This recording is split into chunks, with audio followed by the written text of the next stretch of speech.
সব মানুষের মানবিক স্বার্থের রক্ষক, সব মানুষের কল্যাণের রাজনীতি। তাই একক ধর্মের নামে দল হতে পারে, কিন্তু রাজনৈতিক দল হতে পারে না। রাজনৈতিক দল হতে হলে ইসলামের শিক্ষা এবং জীবন মানবতার প্রাকৃতিক স্বাভাবিক শিক্ষা এই যে রাষ্ট্রের মালিক সব মানুষ, সব মানুষের সমান অধিকার। আর এই অধিকার কারো করুণা নয়, এই অধিকার স্বয়ং আল্লাহ তাআলার দান, আল্লাহ হাবিব সাল্লাল্লাহু আলাইহি সাল্লামের দান এবং ঘোষণা।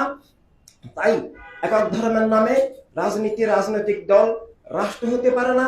রাষ্ট্র সব ধর্মের, সব জাতির, সব বিশেষ আদর্শের, সব মত পথের মানুষের সমান অধিকার ভিত্তিক রাষ্ট্র হবে।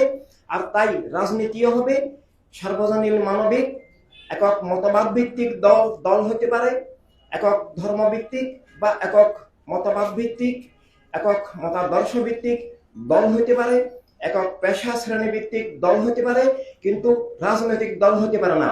খুবই দুঃখের বিষয় যে আজকে রাজনীতির সংজ্ঞা নাই, রাষ্ট্রের সংজ্ঞা নাই, রাজনৈতিক দলের সংজ্ঞা নাই। একক গোষ্ঠীবাদী দলকে রাজনৈতিক দলের নামে চালিয়ে দিয়ে রাষ্ট্রকে একক গোষ্ঠীর স্বৈরতন্ত্রে পরিণত করা হচ্ছে।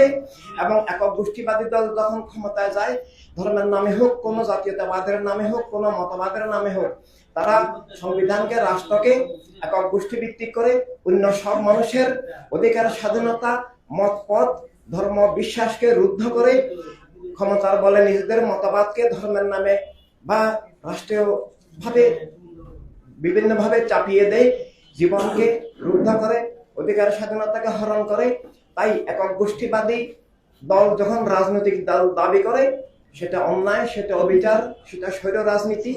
আর আজকের যে সংকট, এই সংকটের মূলেও আছে একক ধর্মের নামে রাজনীতি, রাজনৈতিক দল, রাষ্ট্র ব্যবস্থা করার যে অপচেষ্টা, একক মতবাদ, একক জাতীয়তাবাদ ভিত্তিক যে রাজনীতি, রাজনৈতিক দল, রাষ্ট্র, এই দুইটা অপরাজনীতির কারণে জীবনের সংকট, ধর্মের সংকট, মানবতার সংকট, গণতন্ত্রের সংকট, রুটি রুজির সংকট, পৃথিবীতে খুন, জুলুম, অবিচার, শোষণ, বাসবতা, দারিদ্র, রাষ্ট্রীয় সন্ত্রাস, মানুষ অমানুষ হওয়া, সব সংকটের মূলে, সব গণহত্যার মূলে আছে একক গোষ্ঠীবাদী রাজনীতি, যেটা দুধারায় চলছে একক ধর্মের নামে অথবা একক জাতিবাদী রাজনীতির মাধ্যমে।